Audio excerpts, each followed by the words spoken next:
Today, we are coming to you from almost heaven, West Virginia. And we're going to show you an amazing place called Pipestem Resort State Park.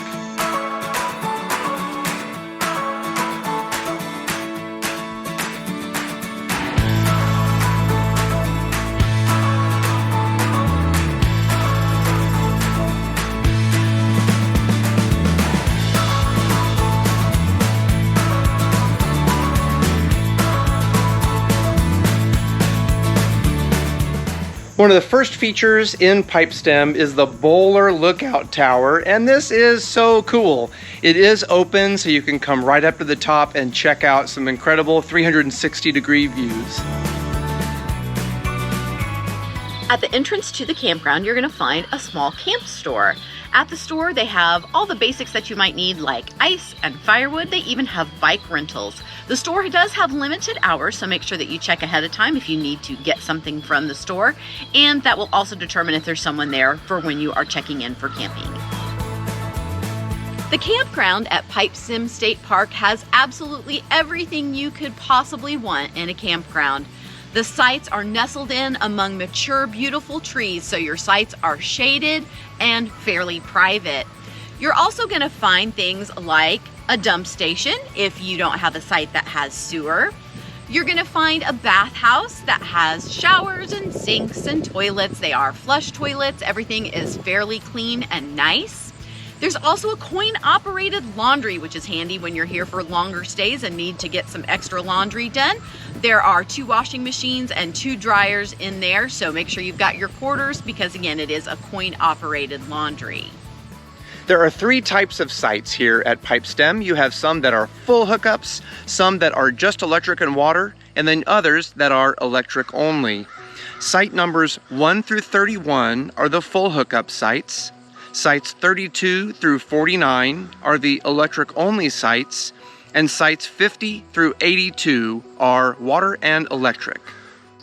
If having 50 amp service is important to you, be mindful when making your reservation. Here we are at site 60, and this one only has a 30 amp box, but several other sites right here within this same loop have both 30 amp and 50 amp available.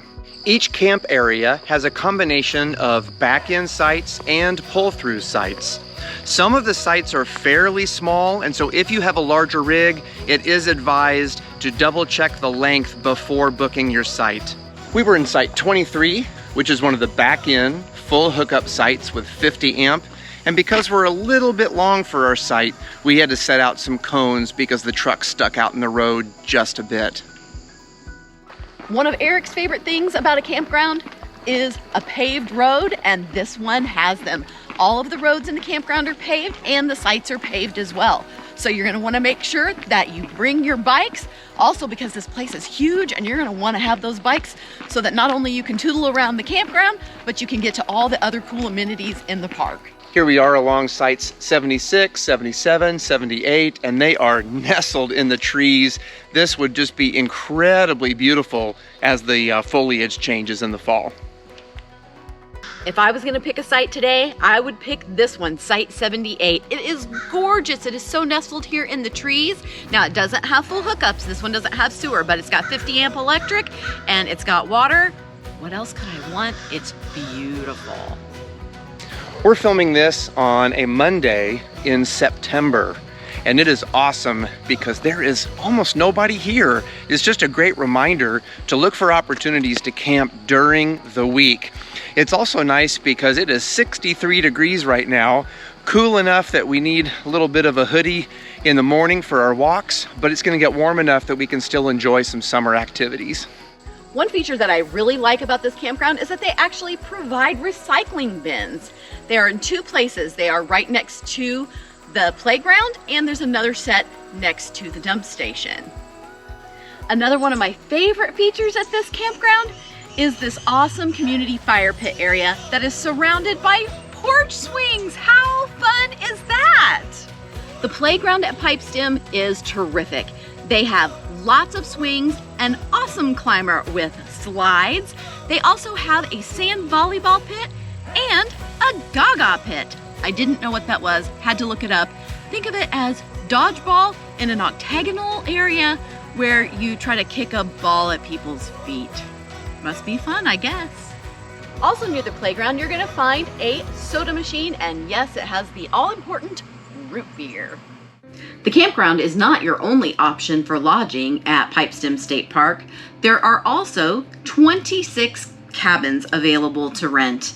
These cabins are open all year long, and they have all the amenities in them. You don't have to worry about bringing linens or dishes or anything like that. They do have Wi-Fi and air conditioning and even some fireplaces. In addition, there is the McKeever Lodge. So you have the lodge as an option. There are 111 rooms, and the lodge has the most incredible sunsets. So you want to make sure that you check that out in the evenings. There are all kinds of fun things inside the lodge. There's an indoor pool, they have shuffleboard, ping pong, an arcade, a gift shop. They have a nice restaurant where we even ate 2 nights because we didn't have time to cook a couple of evenings when we got back to the campground too late. There are lots of seating areas outdoors, and there's a convention center as well. So the lodge is going to meet the needs for individual families as well as big groups. So as far as connectivity goes at the campground, I have had about 2 bars of LTE, and I have Verizon. Eric has had about 1 bar of LTE connection, but we have been able to check email and messages and things like that. There is no Wi-Fi at the campground, but there is Wi-Fi at the lodge. So if you come up to the lodge, you do have free Wi-Fi that you can connect to if you need to do that. As far as television goes at the campground, shockingly, I can't believe it, as far out as we are in the middle of nowhere, but there is really good antenna TV connection with lots of channels. Well, there are tons of activities to do throughout this resort, and it starts with the main road that cuts through the whole property, and it is beautiful. It winds through, it's nicely paved, perfect for walking and biking, but the adventure really begins when you get off the main road, and there are 20 different trails that are perfect for hiking or mountain biking. Sometimes people even do it for cross-country skiing, and so it's a great way to explore this 4,000-acre property. In addition to doing hiking trails, the best kind of trail, I think, are the horse trails. So yes, there are stables here at the park where you can get a trail ride all set up. You can make reservations, which is what they suggest, but they do take walk-ins when it's available, and you can do everything from a half-hour ride to an hour to 2 hours, and they even do a little short ride around the horse ring for maybe little kids that just need a shorter experience. And in case you need more cool adventure, there is an aerial tramway on site at the park. All right, well, we are on the tram and we are dropping fast down into the canyon. You doing okay? I am. This is one of 2 aerial tramways in the West Virginia State Parks. I can't remember the other park that has a tram, but we'll look that up and put it down here on the video. But what a fun thing to do. You do pay to do this. So you start at the top, you go down to the bottom, that's where you pay, and then you ride back up. It's supposed to be about a 5.5-minute trip down, and it is absolutely beautiful. They do allow pets. You do have to pay for the pet as well, but he's only $2, and I think we're $8 a person at the time of our trip.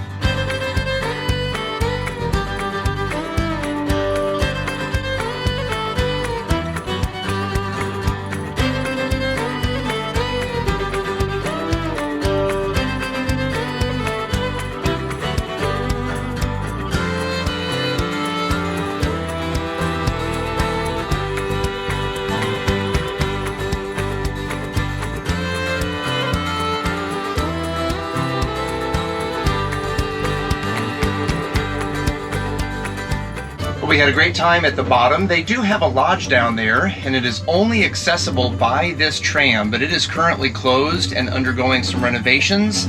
They're adding some handicapped accessibility and doing various updates down there. Well, you can really envision what it would be like to stay there. They have, of course, full playground and some outdoor activities, and the lodge itself.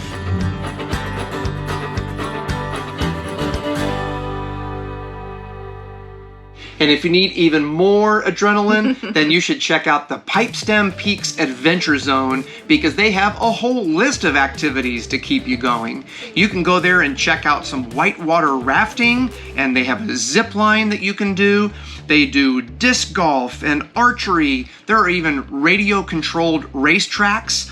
They have mini golf, axe throwing, laser tag, skeet shooting, and you can even rent a bicycle there if you didn't bring your own. They have both mountain bikes and e-bikes. For those who like water adventures, there is a lake on property. There's Long Branch Lake, where you can do all of the normal lake things. You can do swimming and fishing and boating. You can also do stand-up paddle boards, and they have a special adventure lake where they have these really cool inflatable rock climbing wall type things. There's a name for what those are called. I don't remember what it is, but I'm telling you that if it was summertime, Eric would be on those. Right now it's closed, so luckily for me, I don't have to watch him try to break his neck on those, but super cool. If you want to hit the links, you have two different options. They have a short course, like a par 3 9-hole course, and then they have a full-on 18-hole championship course, complete with pro shop and all the amenities.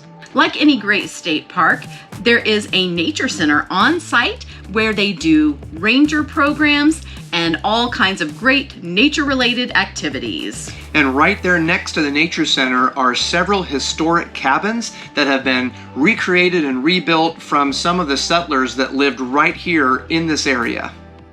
Well, this place was amazing, but not every place is absolutely perfect. Can you think of anything that you didn't love? I'm telling you, this is one of the hardest parks that it has ever been for me to try to think of what needs to be fixed. I guess the only thing I can think of is that some of the sites in the electric only area are a little slopey, and the size of the sites is pretty small. So you really do need to take the ranger suggestion of calling ahead to find out if you have any kind of a larger rig, and I think they suggest over 24 feet, that you call and check to make sure your rig can get into the sites. The only thing I can think of that wasn't just perfect is a few things in the lodge and other areas need a little bit of updating, but they're doing that. They're working on renovations. In fact, while we were there, they were working on renovating the tram area, so they're certainly giving it that attention. Yeah, it's so great. What were your favorites? I mean, it's hard to say, because mainly we're talking the campground in general. It's wooded, it's quiet, you can see amazing stars at night. It has those cool porch swing fire pits. There's so many things to do. Things. I mean, if you want to be there for solitude, you've got it. If you want to be there for activity and adventure, you've got it. If you want to be there for access to things outside the state park, you've got it. So it was just amazing. It really was. It was a great launching point for us, because we had several things we wanted to do in West Virginia. And even though we had to drive a little bit to get stuff, it really was a good launching point, and you got to come back to a spectacular resort every evening. Oh, for sure. The trees, the tram, the activities, the dining. It was just awesome all the way around. It really was. Great campground and state park. It's just another example of why you should get out there and explore gems all across this country, because today is an adventure day.